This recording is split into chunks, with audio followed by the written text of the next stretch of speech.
सरकार जो नौजवानों को रोजगार दे रही थी, शिक्षा में सुधार कर रही थी, बिहार के स्कीम वर्करों को, चाहे वो आंगनबाड़ी सेविकाएं हो, चाहे वो आशा कर्मी हो, चाहे वो शिक्षा मित्र हो, चाहे वो टेलर सेवक हो, सबके सम्मानजनक मानदेय और वेतन की व्यवस्था कर रही थी। और भली सरकार को भारतीय जनता पार्टी ने गिराने का काम किया। भले ही गिनीज बुक में नीतीश कुमार जी का नाम 9वीं बार मुख्यमंत्री का शपथ लेने के लिए लिखा जाए, लेकिन गिनीज बुक से भी एक बड़ी बुक है दुनिया की, वो बुक वो पीपुल बुक है जिसमें यह बात लिखा जाएगा। 28 जनवरी को लिख दिया गया वो बात कि एक ऐसी सरकार को, जिस सरकार से बिहार के लाखों नौजवानों ने रोजगार पाने का आकांक्षा पाला था, बेहतर जीवन, बेहतर भविष्य का आकांक्षा पाला था, उस सरकार का कत्ल कर दिया भाजपाइयों ने। नीतीश जी ने खून कर दिया नौजवानों के सपनों का, बेहतर भविष्य के सपनों का खून कर दिया। और इस लिहाज से बिहार के नौजवान आने वाले दिनों में नीतीश जी को, भाजपा को और मोदी जी को सबक सिखाएगी। इस मंच के माध्यम से मैं हरियाणा, पंजाब के, पूरे देश के उन किसानों का, उनके आंदोलन का समर्थन करता हूं। और उस किसान को जिसकी हत्या मोदी जी की सरकार ने कर दी कल, सुखवरण सिंह को खनौरी बॉर्डर पर, उनको आप लोगों की ओर से श्रद्धांजलि देता हूं।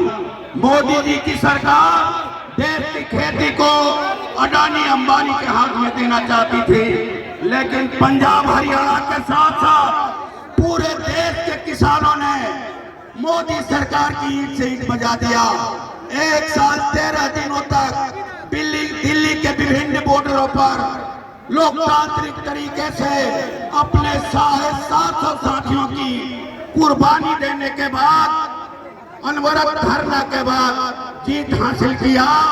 नरेंद्र मोदी जी को घुटने पर ला करके खड़ा कर दिया। वो बधाई के पात्र हैं। और फिर ये दूसरा चरण शुरू हुआ है कि आप जो है किसानों का कर्ज माफ करो, आप जो है एमएसपी को, समर्थन मूल्य का जो कानून है उसको लागू नहीं हो रहा है, उसकी गारंटी का कानून बनाओ। और स्वामीनाथन जी, जिस कृषि वैज्ञानिक ने जो है C2+ का नारा दिया कि भाई किसानों को उनके फसलों के लागत का 1.5 गुना समर्थन मूल्य दो, उसको लागू करो। इन 3 मांगों को लेकर के दिल्ली के बॉर्डर पर किसान जुटे हुए हैं। मैं उम्मीद करता हूं कि आने वाले दिनों में महाभारत होगा।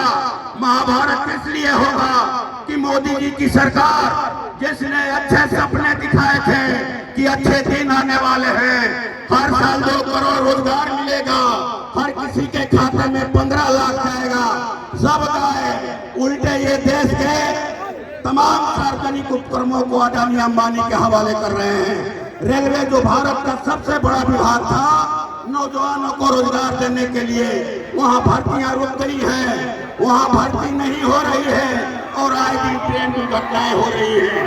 तो ये याद रखा जाएगा मोदी जी को आने वाले 2024 के चुनाव में कि कैसे इन्होंने गरीबों के मुंह से रोटी छीनने का प्रबंध किया, हाथ से रोजगार छीना, सिर से छत छीनने का ये कार्यक्रम चला रहे हैं। इनको इस चुनाव में सबक सिखाना है। इसी अपील के साथ मैं महागठबंधन के साथियों को, इंडिया गठबंधन के साथियों को भरोसा दिलाना चाहता हूं कि भाजपा माले इंडिया गठबंधन का एक विश्वसनीय सहयोगी है, एक मजबूत जो है साझेदार है आपका।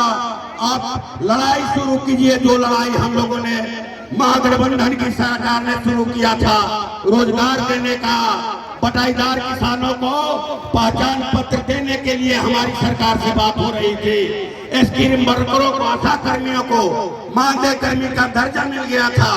32 दिनों के उनके हड़ताल के बाद 2500 रुपया मानदेय तय हो गया था, लेकिन सब खारिज हो गया। शिक्षक बंधुओं, जो नियोजित शिक्षक लड़ रहे थे राज्य कर्मी का दर्जा के लिए, हम लोग सड़कों पर भी लड़ रहे थे, विधानसभा में भी लड़ रहे थे। और जब महागठबंधन की सरकार बनी तो बिहार के लाखों नियोजित शिक्षकों को परमानेंट करने का काम किया गया। और सरकार गिरते ही के पाठक जो है छाती पर सवार हो गया है। काल की तरह, जमराज की तरह वो शिक्षकों के पीछे लगा है। 3 दिनों से हम लोग बिहार विधानसभा के अंदर ये उठा रहे थे सवाल, क्या शिक्षकों के लिए जो फरमान जारी किए हैं कि वो 9 बजे आएंगे और 5 बजे जाएंगे, ये गलत है, इसको वापस लीजिए। परसों मुख्यमंत्री जी ने कहा कि वो 9:45 बजे आएंगे स्कूल में, 4:15 बजे जाएंगे। और फिर कल के पाठक का नया चिट्ठी आया कि 8:30 बजे आइए। 8:30 बजे से 9 बजे तक हम निरीक्षण करेंगे कि कौन मास्टर साहब आए हैं, कौन नहीं आए हैं।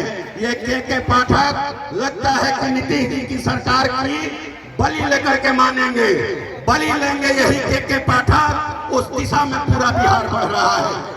हम लोग पूरा बिहार ये नहीं समझ पाया कि भाई नीतीश जी भागे क्यों। मुख्यमंत्री तो थे वो महागठबंधन की सरकार में, अभी भी मुख्यमंत्री ही है। ऐसी बात नहीं है कि इंडिया ने, भारतीय जनता पार्टी ने उनको प्रधानमंत्री का उम्मीदवार घोषित कर दिया, अभी भी मुख्यमंत्री है। इतने भले मुख्यमंत्री को उन्होंने बर्दाश्त नहीं किया। और अभी जो 2 मुख्यमंत्री इनके माथे पर, इनके छाती पर बैठ कर मुंह दल रहे हैं। एक तरफ से सम्राट चौधरी बाह खींच रहे हैं, दूसरे तरफ से विजय सिन्हा खींच रहे हैं बाह। ये चलाए सरकार। अभी तक मंत्रिमंडल का विस्तार नहीं हुआ।